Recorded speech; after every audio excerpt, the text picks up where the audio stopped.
Daniel in Nebuchadnezzar's court. During the 3rd year of King Jehoiakim's reign in Judah, King Nebuchadnezzar of Babylon came to Jerusalem and besieged it. The Lord gave him victory over King Jehoiakim of Judah and permitted him to take some of the sacred objects from the temple of God. So Nebuchadnezzar took them back to the land of Babylonia and placed them in the treasure house of his God. Then the king ordered Ashpenaz, his chief of staff, to bring to the palace some of the young men of Judah's royal family and other noble families, who has been brought to Babylon as captives. Select only strong, healthy, and good-looking young men, he said. Make sure they are well versed in every branch of learning, are gifted with knowledge and good judgment, and are suited to serve in the royal palace. Train these young men in the language and literature of Babylon. The king assigned them a daily ration of food and wine from his own kitchens. They were to be trained for 3 years, and then they would enter the royal service. Daniel, Hananiah, Mishael, and Azariah were 4 of the young men chosen, all from the tribe of Judah. The chief of staff renamed them with these Babylonian names. Daniel was called Belshazzar. Hananiah was called Shadrach. Mishael was called Meshach. Azariah was called Abednego. But Daniel was determined not to defile himself by eating the food and wine given to them by the king. He asked the chief of staff for permission not to eat these unacceptable foods. Now God had given the chief of staff both respect and affection for Daniel. But he responded, I am afraid of my lord the king, who has ordered that you eat this food and wine.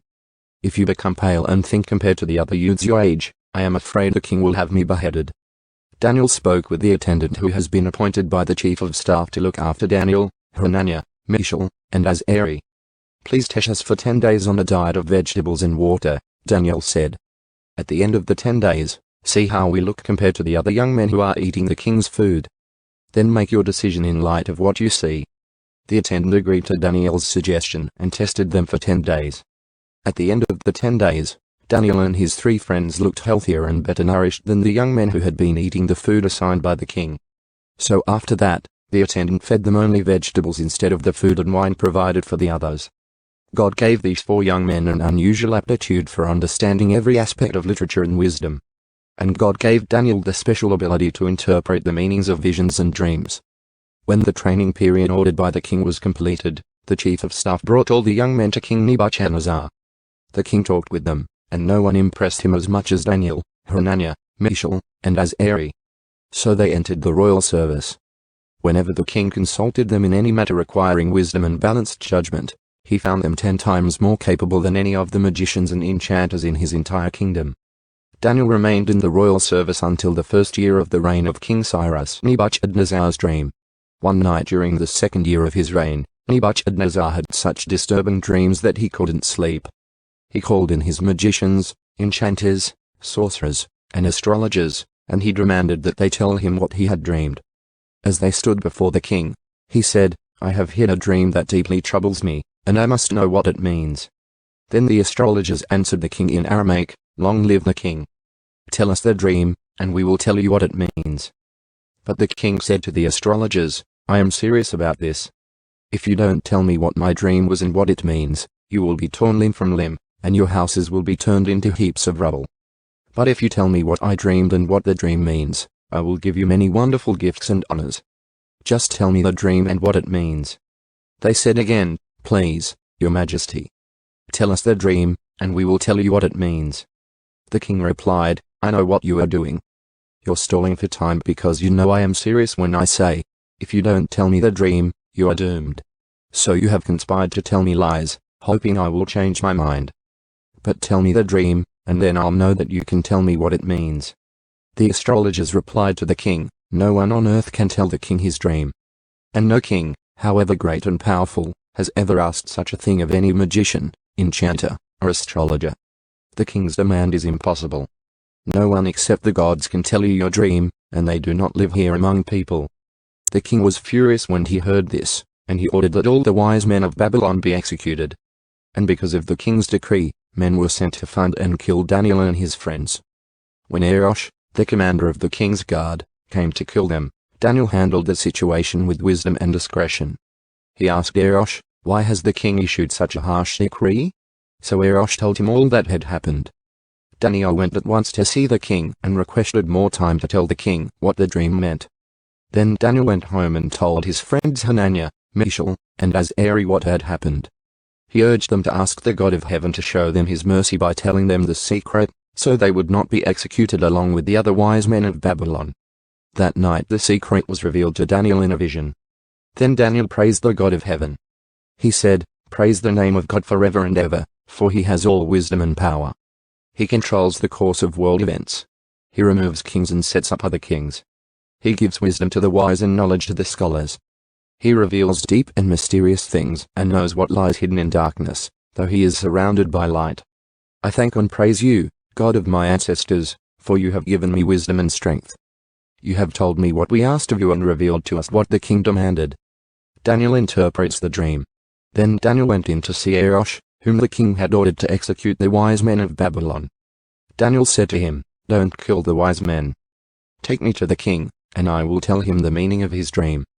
Arosh quickly took Daniel to the king and said, "I have found one of the captives from Judah who will tell the king the meaning of his dream." The king said to Daniel, also known as Belshazzar, "Is this true? Can you tell me what my dream was and what it means?" Daniel replied, "There are no wise men, enchanters, magicians, or fortune-tellers who can reveal the king's secret. But there is a God in heaven who reveals secrets, and he has shown King Nebuchadnezzar what will happen in the future. Now I will tell you your dream and the visions you saw as you lay on your bed. While your majesty was sleeping, you dreamed about coming events. He who reveals secrets has shown you what is going to happen. And it is not because I am wiser than anyone else that I know the secret of your dream, but because God wants you to understand what was in your heart. In your vision, your majesty, you saw standing before you a huge, shining statue of a man. It was a frightening sight. The head of the statue was made of fine gold. Its chest and arms were silver, its belly and thighs were bronze, its legs were iron, and its feet were a combination of iron and baked clay. As you watched, a rock was cut from a mountain, but not by human hands. It struck the feet of iron and clay, smashing them to bits. The whole statue was crushed into small pieces of iron, clay, bronze, silver, and gold. Then the wind blew them away without a trace, like chaff on a threshing floor. But the rock that knocked the statue down became a great mountain that covered the whole earth. That was the dream. Now we will tell the king what it means. Your majesty, you are the greatest of kings. The God of heaven has given you sovereignty, power, strength, and honor. He has made you the ruler over all the inhabited world and has put even the wild animals and birds under your control. You are the head of gold. But after your kingdom comes to an end, another kingdom, inferior to yours, will rise to take your place. After that kingdom has fallen, yet a third kingdom, represented by bronze, will rise to rule the world. Following that kingdom, there will be a fourth one, as strong as iron. That kingdom will smash and crush all previous empires, just as iron smashes and crushes everything it strikes. The feet and toes you saw were a combination of iron and baked clay, showing that this kingdom will be divided. Like iron mixed with clay, it will have some of the strength of iron. But while some parts of it will be as strong as iron, other parts will be as weak as clay. This mixture of iron and clay also shows that these kingdoms will try to strengthen themselves by forming alliances with each other through intermarriage. But they will not hold together, just as iron and clay do not mix. During the reigns of those kings, the God of heaven will set up a kingdom that will never be destroyed or conquered. It will crush all these kingdoms into nothingness, and it will stand forever. That is the meaning of the rock cut from the mountain, though not by human hands, that crushed to pieces the statue of iron, bronze, clay, silver, and gold. The great God was showing the king what will happen in the future. The dream is true, and its meaning is certain. Nebuchadnezzar rewards Daniel. Then King Nebuchadnezzar threw himself down before Daniel and worshipped him, and he commanded his people to offer sacrifices and burn sweet incense before him. The king said to Daniel, "Truly, your God is the greatest of gods, the Lord over kings, a revealer of mysteries, for you have been able to reveal this secret." Then the king appointed Daniel to a high position and gave him many valuable gifts. He made Daniel ruler over the whole province of Babylon, as well as chief over all his wise men. At Daniel's request, the king appointed Shadrach, Meshach, and Abednego to be in charge of all the affairs of the province of Babylon, while Daniel remained in the king's court. Nebuchadnezzar's gold statue. King Nebuchadnezzar made a gold statue 90 feet tall and 9 feet wide and set it up on the plain of Dura in the province of Babylon. Then he sent messages to the high officers, officials, governors, advisors, treasurers, judges, magistrates, and all the provincial officials to come to the dedication of the statue he had set up. So all these officials came and stood before the statue King Nebuchadnezzar had set up. Then a herald shouted out, "People of all races and nations and languages, listen to the king's command. When you hear the sound of the horn, flute, zither, lyre, harp, pipes, and other musical instruments, bow to the ground to worship King Nebuchadnezzar's gold statue. Anyone who refuses to obey will immediately be thrown into a blazing furnace." So at the sound of the musical instruments, all the people, whatever their race or nation or language, bowed to the ground and worshipped the gold statue that King Nebuchadnezzar had set up. But some of the astrologers went to the king and informed on the Jews. They said to King Nebuchadnezzar, "Long live the king! You issued a decree requiring all the people to bow down and worship the gold statue when they hear the sound of the horn, flute, zither, lyre, harp, pipes, and other musical instruments. That decree also states that those who refuse to obey must be thrown into a blazing furnace. But there are some Jews, Shadrach, Meshach, and Abednego, whom you have put in charge of the province of Babylon. They pay no attention to you, your majesty. They refuse to serve your gods and do not worship the gold statue you have set up." Then Nebuchadnezzar flew into a rage and ordered that Shadrach, Meshach, and Abednego be brought before him. When they were brought in, Nebuchadnezzar said to them, "Is it true, Shadrach, Meshach, and Abednego, that you refuse to serve my gods or to worship the gold statue I have set up? I will give you one more chance to bow down and worship the statue I have made when you hear the sound of the musical instruments. But if you refuse, you will be thrown immediately into the blazing furnace. And then what God will be able to rescue you from my power?" Shadrach, Meshach, and Abednego replied, "O Nebuchadnezzar, we do not need to defend ourselves before you. If we are thrown into the blazing furnace, the God whom we serve is able to save us. He will rescue us from your power, your majesty. But even if he doesn't, we want to make it clear to you, your majesty, that we will never serve your gods or worship the gold statue you have set up." The blazing furnace. Nebuchadnezzar was so furious with Shadrach, Meshach, and Abednego that his face became distorted with rage. He commanded that the furnace be heated 7 times hotter than usual. Then he ordered some of the strongest men of his army to bind Shadrach, Meshach, and Abednego and throw them into the blazing furnace. So they tied them up and threw them into the furnace, fully dressed in their pants, turbans, robes, and other garments. And because the king, in his anger, had demanded such a hot fire in the furnace, the flames killed the soldiers as they threw the 3 men in. So Shadrach, Meshach, and Abednego, securely tied, fell into the roaring flames. But suddenly, Nebuchadnezzar jumped up in amazement and exclaimed to his advisers, "Didn't we tie up 3 men and throw them into the furnace?" "Yes, your majesty, we certainly did," they replied. "Look," Nebuchadnezzar shouted. "I see 4 men, unbound, walking around in the fire unharmed. And the 4th looks like a god." Then Nebuchadnezzar came as close as he could to the door of the flaming furnace and shouted, "Shadrach, Meshach, and Abednego, servants of the Most High God, come out. Come here." So Shadrach, Meshach, and Abednego stepped out of the fire. Then the high officers, officials, governors, and advisers crowded around them and saw that the fire had not touched them. Not a hair on their heads was singed, and their clothing was not scorched. They didn't even smell of smoke. Then Nebuchadnezzar said, "Praise to the God of Shadrach, Meshach, and Abednego. He sent his angel to rescue his servants who trusted in him. They defied the king's command and were willing to die rather than serve or worship any god except their own God. Therefore, I make this decree: if any people, whatever their race or nation or language, speak a word against the God of Shadrach, Meshach, and Abednego, they will be torn limb from limb, and their houses will be turned into heaps of rubble. There is no other God who can rescue like this." Then the king promoted Shadrach, Meshach, and Abednego to even higher positions in the province of Babylon. Nebuchadnezzar's dream about a tree. King Nebuchadnezzar sent this message to the people of every race and nation and language throughout the world: "Peace and prosperity to you. I want you all to know about the miraculous signs and wonders the Most High God has performed for me. How great are his signs, how powerful his wonders. His kingdom will last forever, his rule through all generations. I, Nebuchadnezzar, was living in my palace in comfort and prosperity. But one night I had a dream that frightened me. I saw visions that terrified me as I lay in my bed. So I issued an order calling in all the wise men of Babylon, so they could tell me what my dream meant. When all the magicians, enchanters, astrologers, and fortune tellers came in, I told them the dream, but they could not tell me what it meant. At last Daniel came in before me, and I told him the dream.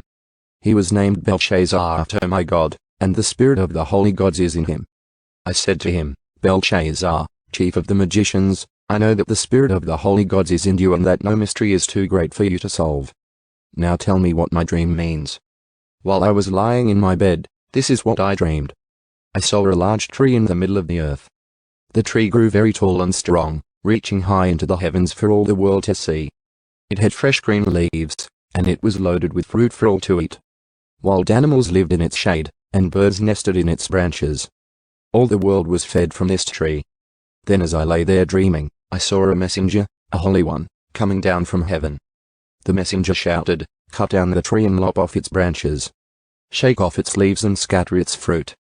Chase the wild animals from its shade and the birds from its branches. But leave the stump and the roots in the ground, bound with a band of iron and bronze and surrounded by tender grass. Now let him be drenched with the dew of heaven, and let him live with the wild animals among the plants of the field. For 7 periods of time, let him have the mind of a wild animal instead of the mind of a human. For this has been decreed by the messengers. It is commanded by the holy ones, so that everyone may know that the Most High rules over the kingdoms of the world. He gives them to anyone he chooses, even to the lowliest of people." Belshazzar, that was the dream that I, King Nebuchadnezzar, had. Now tell me what it means, for none of the wise men of my kingdom can do so. But you can tell me because the spirit of the holy gods is in you. Daniel explains the dream. Upon hearing this, Daniel, also known as Belshazzar, was overcome for a time, frightened by the meaning of the dream. Then the king said to him, "Belshazzar, don't be alarmed by the dream and what it means." Belshazzar replied, "I wish the events foreshadowed in this dream would happen to your enemies, my lord, and not to you. The tree you saw was growing very tall and strong, reaching high into the heavens for all the world to see. It had fresh green leaves and was loaded with fruit for all to eat. Wild animals lived in its shade, and birds nested in its branches. That tree, your majesty, is you. For you have grown strong and great. Your greatness reaches up to heaven, and your rule to the ends of the earth." Then you saw a messenger, a holy one, coming down from heaven and saying, "Cut down the tree and destroy it. But leave the stump and the roots in the ground, bound with a band of iron and bronze and surrounded by tender grass.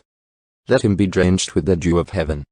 Let him live with the animals of the field for 7 periods of time. This is what the dream means, your majesty, and what the Most High has declared will happen to my lord the king. You will be driven from human society, and you will live in the fields with the wild animals. You will eat grass like a cow, and you will be drenched with the dew of heaven. 7 periods of time will pass while you live this way, until you learn that the Most High rules over the kingdoms of the world and gives them to anyone he chooses. But the stump and roots of the tree were left in the ground. This means that you will receive your kingdom back again when you have learned that heaven rules. King Nebuchadnezzar, please accept my advice. Stop sinning and do what is right. Break from your wicked past and be merciful to the poor. Perhaps then you will continue to prosper." The dream's fulfillment. But all these things did happen to King Nebuchadnezzar. 12 months later he was taking a walk on the flat roof of the royal palace in Babylon. As he looked out across the city, he said, "Look at this great city of Babylon. By my own mighty power, I have built this beautiful city as my royal residence to display my majestic splendor." While these words were still in his mouth, a voice called down from heaven, "O King Nebuchadnezzar, this message is for you. You are no longer ruler of this kingdom. You will be driven from human society. You will live in the fields with the wild animals, and you will eat grass like a cow. 7 periods of time will pass while you live this way, until you learn that the Most High rules over the kingdoms of the world and gives them to anyone he chooses." That same hour the judgment was fulfilled, and Nebuchadnezzar was driven from human society. He ate grass like a cow, and he was drenched with the dew of heaven. He lived this way until his hair was as long as eagle's feathers and his nails were like bit's claws. Nebuchadnezzar praises God. After this time had passed, I, Nebuchadnezzar, looked up to heaven. My sanity returned, and I praised and worshipped the Most High and honored the one who lives forever. His rule is everlasting, and his kingdom is eternal. All the people of the earth are nothing compared to him. He does as he pleases among the angels of heaven and among the people of the earth.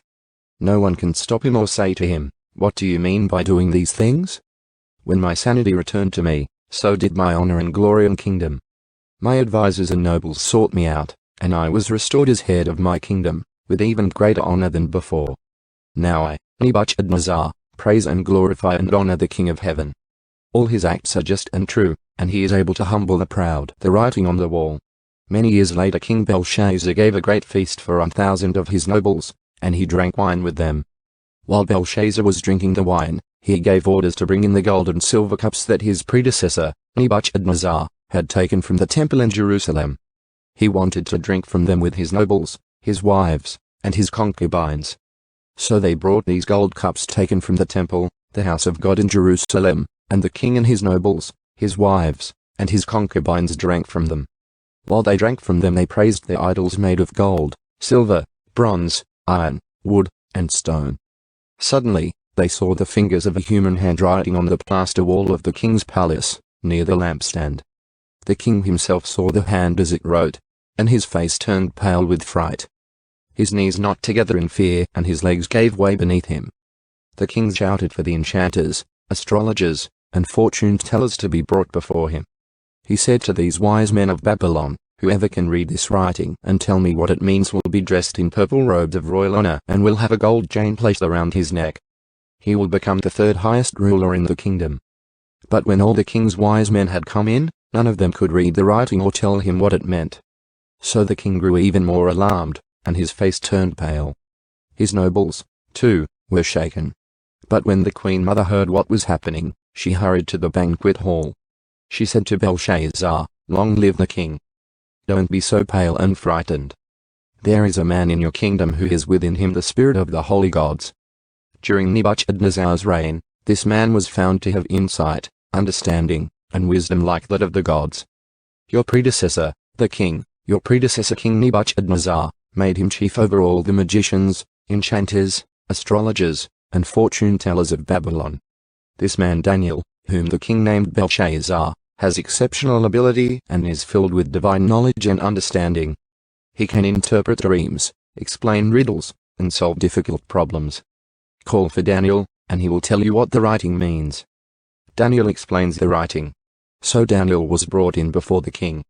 The king asked him, "Are you Daniel, one of the exiles brought from Judah by my predecessor, King Nebuchadnezzar? I have heard that you have the spirit of the gods within you and that you are filled with insight, understanding, and wisdom. My wise men and enchanters have tried to read the words on the wall and tell me their meaning, but they cannot do it. I am told that you can give interpretations and solve difficult problems. If you can read these words and tell me their meaning, you will be clothed in purple robes of royal honor, and you will have a gold chain placed around your neck. You will become the third highest ruler in the kingdom." Daniel answered the king, "Keep your gifts or give them to someone else, but I will tell you what the writing means. Your Majesty, the Most High God gave sovereignty, majesty, glory, and honor to your predecessor, Nebuchadnezzar. He made him so great that people of all races and nations and languages trembled before him in fear. He killed those he wanted to kill and spared those he wanted to spare. He honored those he wanted to honor and disgraced those he wanted to disgrace. But when his heart and mind were puffed up with arrogance, he was brought down from his royal throne and stripped of his glory. He was driven from human society. He was given the mind of a wild animal, and he lived among the wild donkeys.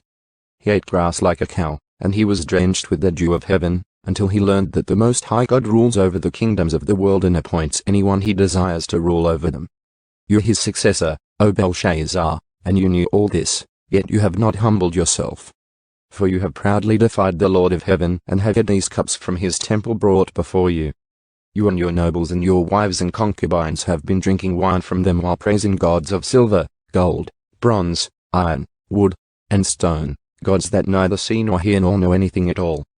But you have not honored the God who gives you the breath of life and controls your destiny. So God had sent this hand to write this message. This is the message that was written, Men, Kul, and Parsin. This is what these words mean. Men means numbered. God has numbered the days of your reign and has brought it to an end. Kul means weighed. You have been weighed on the balances and have not measured up. Parsin means divided. Your kingdom has been divided and given to the Medes and Persians. Then at Belshazzar's command, Daniel was dressed in purple robes, A gold chain was hung around his neck, and he was proclaimed the third highest ruler in the kingdom. That very night Belshazzar, the Babylonian king, was killed. And Darius the Mede took over the kingdom at the age of 62. Daniel in the lion's den. Darius the Mede decided to divide the kingdom into 120 provinces, and he appointed a high officer to rule over each province.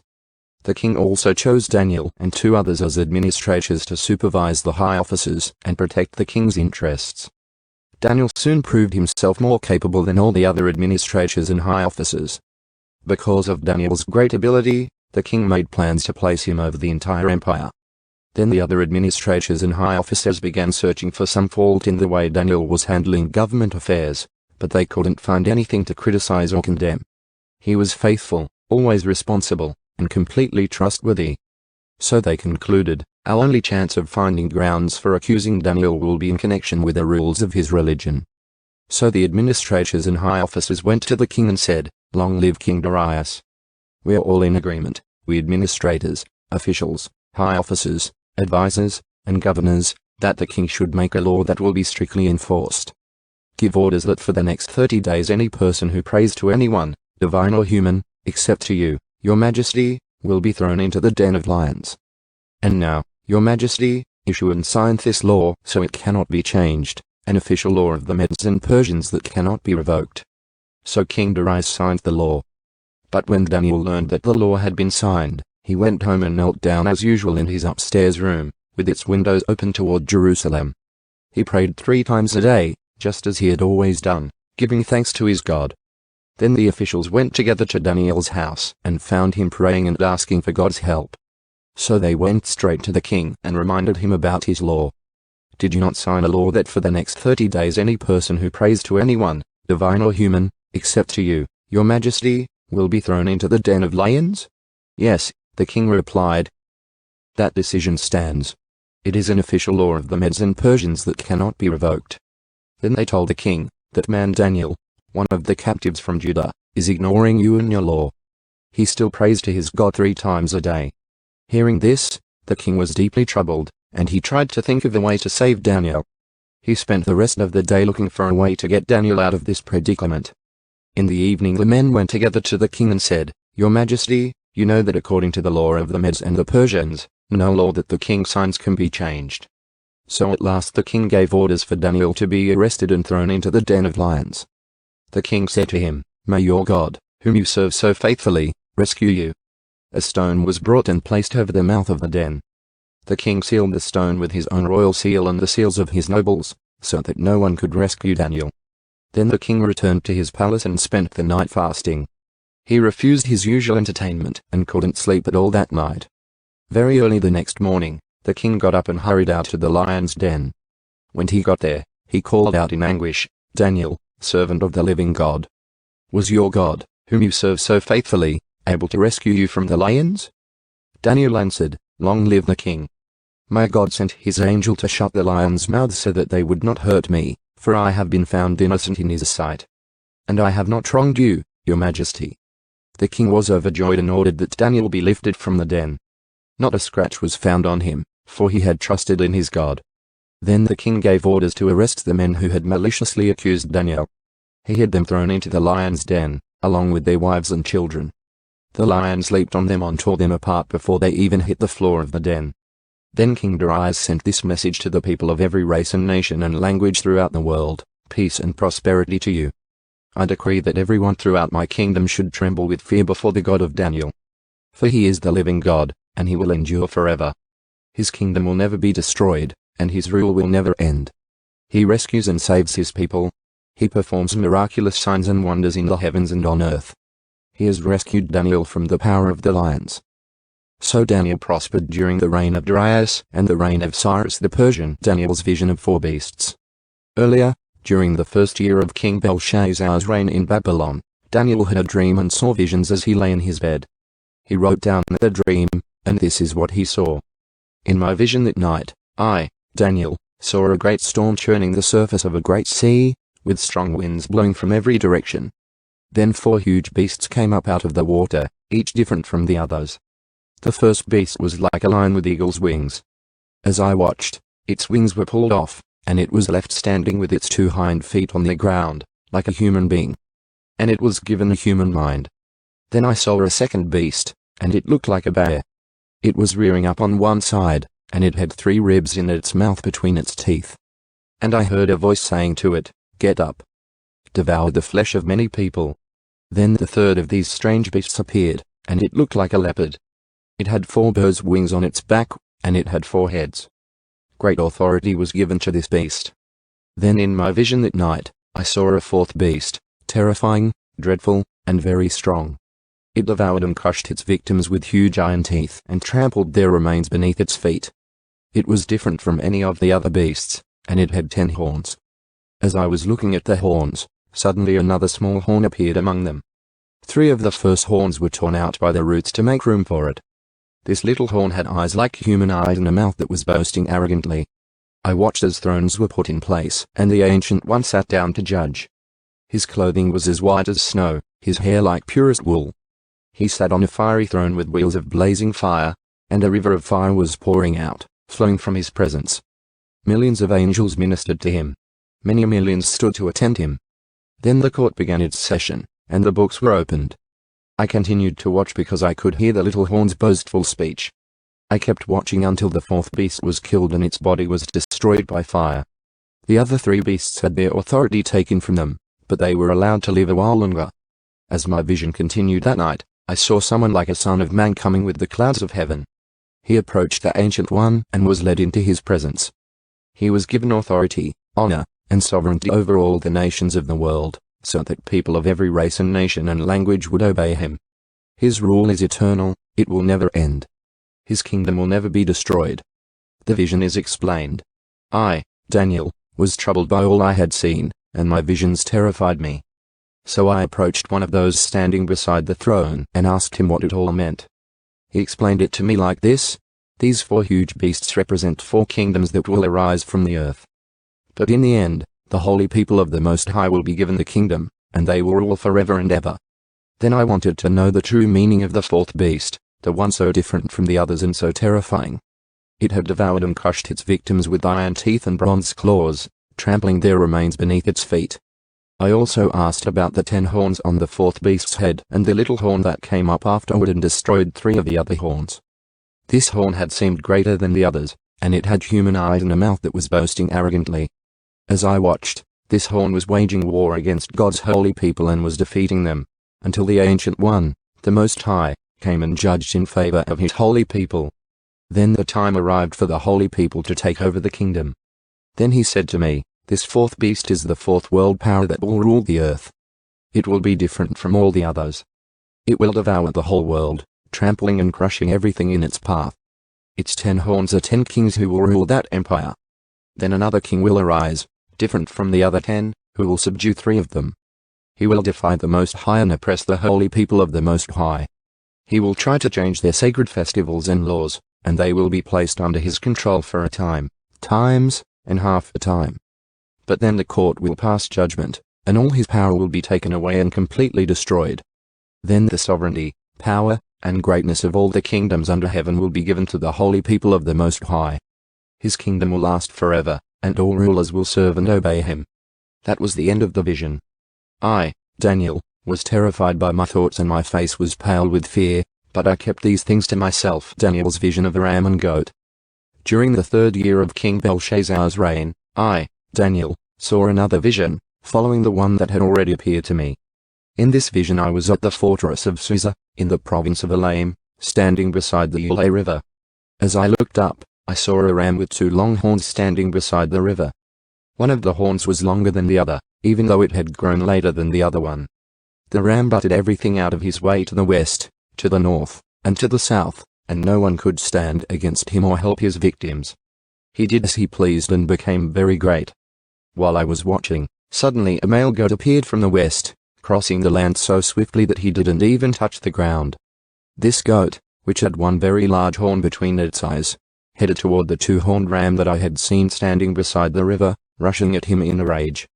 The goat charged furiously at the ram and struck him, breaking off both his horns. Now the ram was helpless, and the goat knocked him down and trampled him. No one could rescue the ram from the goat's power. The goat became very powerful. But at the height of his power, his large horn was broken off. In the large horn's place grew 4 prominent horns pointing in the 4 directions of the earth. Then from one of the prominent horns came a small horn whose power grew very great. It extended toward the south and the east and toward the glorious land of Israel. Its power reached to the heavens, where it attacked the heavenly army, throwing some of the heavenly beings and some of the stars to the ground and trampling them. It even challenged the commander of heaven's army by cancelling the daily sacrifices offered to him and by destroying his temple. The army of heaven was restrained from responding to this rebellion. So the daily sacrifice was halted, and truth was overthrown. The horn succeeded in everything it did.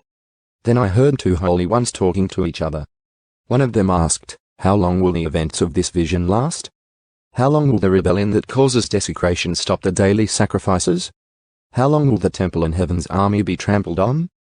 The other replied, "It will take 2,300 evenings and mornings. Then the temple will be made right again." Gabriel explains the vision. As I, Daniel, was trying to understand the meaning of this vision, someone who looked like a man stood in front of me. And I heard a human voice calling out from the Ulai River, "Gabriel, tell this man the meaning of his vision." As Gabriel approached the place where I was standing, I became so terrified that I fell with my face to the ground. "Son of man," he said, "you must understand that the events you have seen in your vision relate to the time of the end." While he was speaking, I fainted and lay there with my face to the ground. But Gabriel roused me with a touch and helped me to my feet.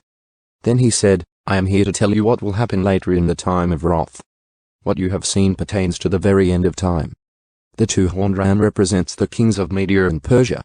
The shaggy male goat represents the king of Greece, and the large horn between his eyes represents the first king of the Greek Empire.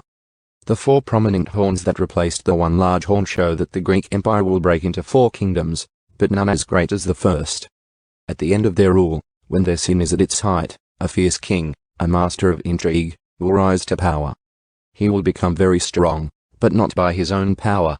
He will cause a shocking amount of destruction and succeed in everything he does. He will destroy powerful leaders and devastate the holy people. He will be a master of deception and will become arrogant. He will destroy many without warning. He will even take on the prince of princes in battle, but he will be broken, though not by human power. This vision about the 2,300 evenings and mornings is true. But none of these things will happen for a long time, so keep this vision a secret. Then I, Daniel, was overcome and lay sick for several days. Afterward I got up and performed my duties for the king, but I was greatly troubled by the vision and could not understand it. Daniel's prayer for his people. It was the 1st year of the reign of Durasamed, the son of Ahasuerus, who became king of the Babylonians. During the 1st year of his reign, I, Daniel, learned from reading the word of the Lord, as revealed to Jeremiah the prophet, that Jerusalem must lie desolate for 70 years. So I turned to the Lord God and pleaded with him in prayer and fasting. I also wore rough burlap and sprinkled myself with ashes. I prayed to the Lord my God and confessed, "O Lord, you are a great and awesome God. You always fulfill your covenant and keep your promises of unfailing love to those who love you and obey your commands. But we have sinned and done wrong. We have rebelled against you and scorned your commands and regulations. We have refused to listen to your servants the prophets, who spoke on your authority to our kings and princes and ancestors and to all the people of the land. Lord, you are in the right. But as you see, our faces are covered with shame. This is true of all of us, including the people of Judah and Jerusalem and all Israel, scattered near and far, wherever you have driven us because of our disloyalty to you.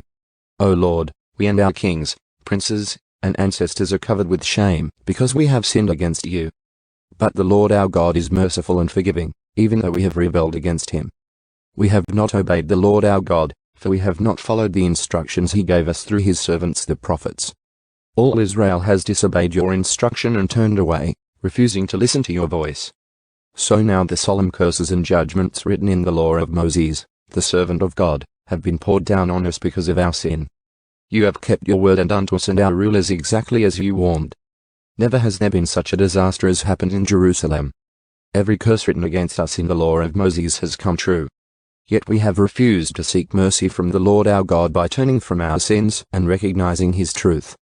Therefore, the Lord has brought upon us the disaster he prepared. The Lord our God was right to do all of these things, for we did not obey him. O Lord our God, You brought lasting honor to your name by rescuing your people from Egypt in a great display of power. But we have sinned and are full of wickedness. In view of all your faithful mercies, Lord, please turn your furious anger away from your city Jerusalem, your holy mountain. All the neighboring nations mock Jerusalem and your people because of our sins and the sins of our ancestors. O our God, hear your servant's prayer. Listen as I plead. For your own sake, Lord, smile again on your desolate sanctuary.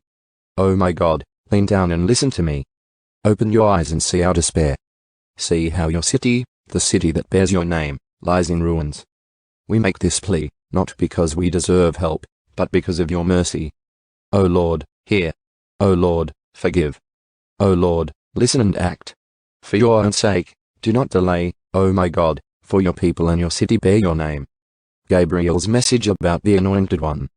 I went on praying and confessing my sin and the sin of my people, pleading with the Lord my God for Jerusalem, his holy mountain. As I was praying, Gabriel, whom I had seen in the earlier vision, came swiftly to me at the time of the evening sacrifice. He explained to me, Daniel, I have come here to give you insight and understanding. The moment you began praying, a command was given. And now I am here to tell you what it was, for you are very precious to God. Listen carefully so that you can understand the meaning of your vision. A period of 70 sets of 7 has been decreed for your people and your holy city to finish their rebellion, to put an end to their sin, to atone for their guilt, to bring in everlasting righteousness, to confirm the prophetic vision, and to anoint the most holy place. Now listen and understand. 7 sets of 7 plus 62 sets of 7 will pass from the time the command is given to rebuild Jerusalem until a ruler, the Anointed One, comes. Jerusalem will be rebuilt with streets and strong defenses, despite the perilous times. After this period of 62 sets of 7, the Anointed One will be killed, appearing to have accomplished nothing, and a ruler will arise whose armies will destroy the city and the temple. The end will come with a flood, and war and its miseries are decreed from that time to the very end. The ruler will make a treaty with the people for a period of 1 set of 7, but after half this time, he will put an end to the sacrifices and offerings. And as a climax to all his terrible deeds, he will set up a sacrilegious object that causes desecration, until the fate decreed for this defiler is finally poured out on him. Daniel's vision of a messenger. In the 3rd year of the reign of King Cyrus of Persia, Daniel, also known as Belteshazzar, had another vision.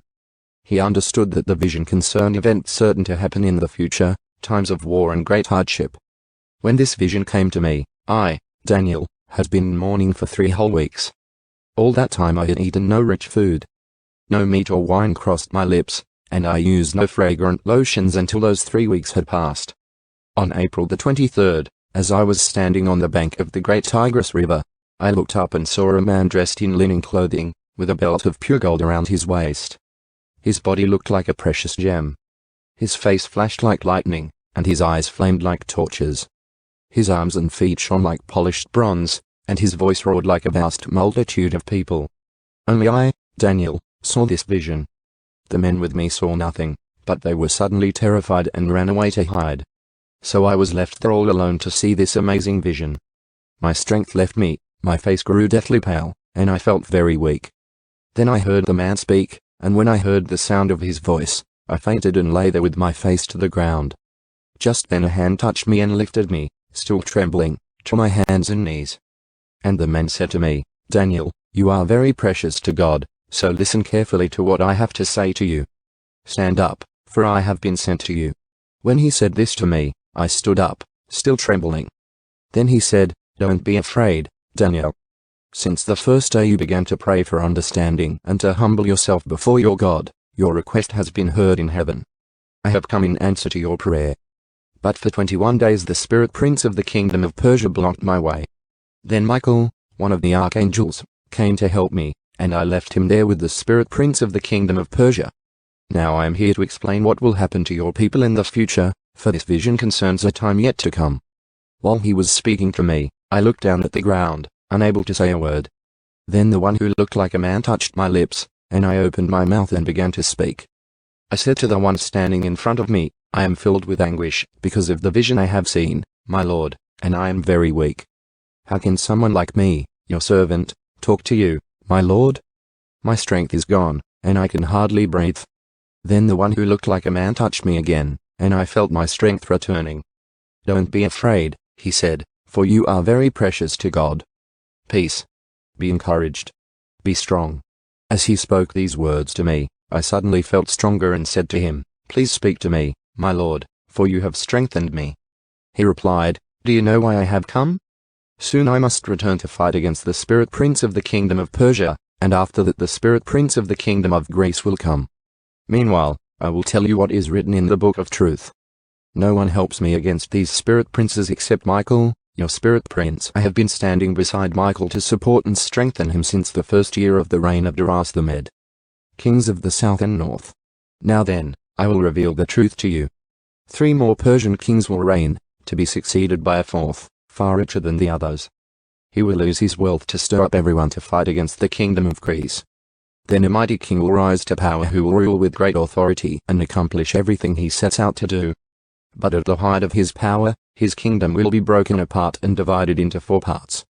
It will not be ruled by the king's descendants, nor will the kingdom hold the authority it once had. For his empire will be uprooted and given to others. The king of the south will increase in power, but one of his own officials will become more powerful than he and will rule his kingdom with great strength. Some years later an alliance will be formed between the king of the north and the king of the south. The daughter of the king of the south will be given in marriage to the king of the north to secure the alliance, but she will lose her influence over him, and so will her father. She will be abandoned along with her supporters. But when one of her relatives becomes king of the south, he will raise an army and enter the fortress of the king of the north and defeat him. When he returns to Egypt, he will carry back their idols with him, along with priceless articles of gold and silver. For some years afterward he will leave the king of the north alone. Later the king of the north will invade the realm of the king of the south, but will soon return to his own land. However, the sons of the king of the north will assemble a mighty army that will advance like a flood and carry the battle as far as the enemy's fortress. Then, in a rage, the king of the south will rally against the vast forces assembled by the king of the north and will defeat them. After the enemy army is swept away, the king of the south will be filled with pride and will execute many thousands of his enemies. But his success will be short-lived. A few years later the king of the north will return with a fully equipped army far greater than before. At that time there will be a general uprising against the king of the south. Violent men among your own people will join them in fulfillment of this vision, but they will not succeed. Then the king of the north will come and lay siege to a fortified city and capture it. The best troops of the south will not be able to stand in the face of the onslaught. The king of the north will march onward unopposed. None will be able to stop him. He will pause in the glorious land of Israel, intent on destroying it. He will make plans to come with the might of his entire kingdom and will form an alliance with the king of the south. He will give him a daughter in marriage in order to overthrow the kingdom from within, but his plan will fail. After this, he will turn his attention to the coastland and conquer many cities. But a commander from another land will put an end to his insolence and cause him to retreat in shame. He will take refuge in his own fortresses, but will stumble and fall and be seen no more.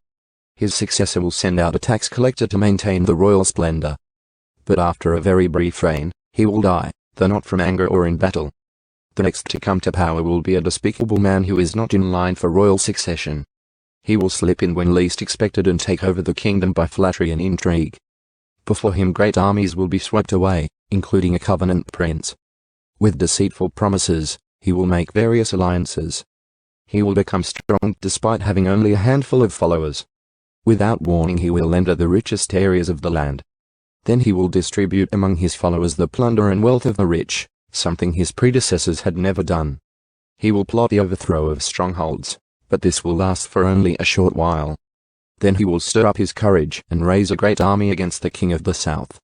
The king of the south will go to battle with a mighty army, but to no avail, for there will be plots against him. His own household will cause his downfall. His army will be swept away, and many will be killed. Seeking nothing but each other's harm, these kings will plot against each other at the conference table, attempting to deceive each other. But it will make no difference, for the end will come at the appointed time. The king of the north will then return home with great riches. On the way he will set himself against the people of the Holy Covenant, doing much damage before continuing his journey. Then at the appointed time he will once again invade the south, but this time the result will be different. For warships from western coastlands will scare him off, and he will withdraw and return home. But he will vent his anger against the people of the Holy Covenant and reward those who forsake the covenant. His army will take over the temple fortress, pollute the sanctuary, put a stop to the daily sacrifices, and set up the sacrilegious object that causes desecration. He will flatter and win over those who have violated the covenant. But the people who know their God will be strong and will resist him. Wise leaders will give instruction to many, but these teachers will die by fire and sword, or they will be jailed and robbed. During these persecutions, little help will arrive, and many who join them will not be sincere. And some of the wise will fall victim to persecution. In this way, they will be refined and cleansed and made pure until the time of the end, for the appointed time is still to come. The king will do as he pleases, exalting himself and claiming to be greater than every god, even blaspheming the God of gods.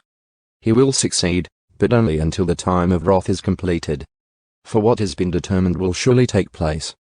He will have no respect for the gods of his ancestors, or for the God loved by women, or for any other god, for he will boast that he is greater than them all.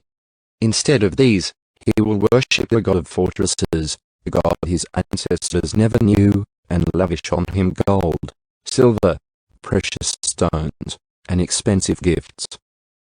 Claiming this foreign god as help, he will attack the strongest fortresses. He will honor those who submit to him, appointing them to positions of authority and dividing the land among them as their reward. Then at the time of the end, the king of the south will attack the king of the north. The king of the north will storm out with chariots, charioteers, and a vast navy. He will invade various lands and sweep through them like a flood. He will enter the glorious land of Israel, and many nations will fall, but Moab, Edom, and the best part of Ammon will escape. He will conquer many countries, and even Egypt will not escape. He will gain control over the gold, silver, and treasures of Egypt, and the Libyans and Ethiopians will be his servants. But then news from the east and the north will alarm him, and he will set out in great anger to destroy and obliterate many. He will stop between the glorious holy mountain and the sea, and will pitch his royal tents. But while he is there, his time will suddenly run out, and no one will help him. The time of the end. At that time Michael, the archangel who stands guard over your nation, will arise. Then there will be a time of anguish greater than any since nations first came into existence. But at that time every one of your people whose name is written in the book will be rescued. Many of those whose bodies lie dead and buried will rise up, some to everlasting life, and some to shame and everlasting disgrace. Those who are wise will shine as bright as the sky, and those who lead many to righteousness will shine like the stars forever. But you, Daniel, keep this prophecy a secret. Seal up the book until the time of the end, when many will rush here and there, and knowledge will increase. Then I, Daniel, looked and saw two others standing on opposite banks of the river. One of them asked the man dressed in linen, who was now standing above the river, "How long will it be until these shocking events are over?" The man dressed in linen, who was standing above the river, raised both his hands toward heaven and took a solemn oath by the one who lives forever, saying, "It will go on for a time, times, and half a time. When the shattering of the holy people has finally come to an end, all these things will have happened." I heard what he said, but I did not understand what he meant. So I asked, "How will all this finally end, my Lord?" But he said, "Go now, Daniel, for what I have said is kept secret and sealed until the time of the end. Many will be purified, cleansed, and refined by these trials. But the wicked will continue in their wickedness, and none of them will understand. Only those who are wise will know what it means. From the time the daily sacrifice is stopped and the sacrilegious object that causes desecration is set up to be worshipped, there will be 1290 days. And blessed are those who wait and remain until the end of the 1335 days. As for you, go your way until the end. You will rest, and then at the end of the days, you will rise again to receive the inheritance set aside for you.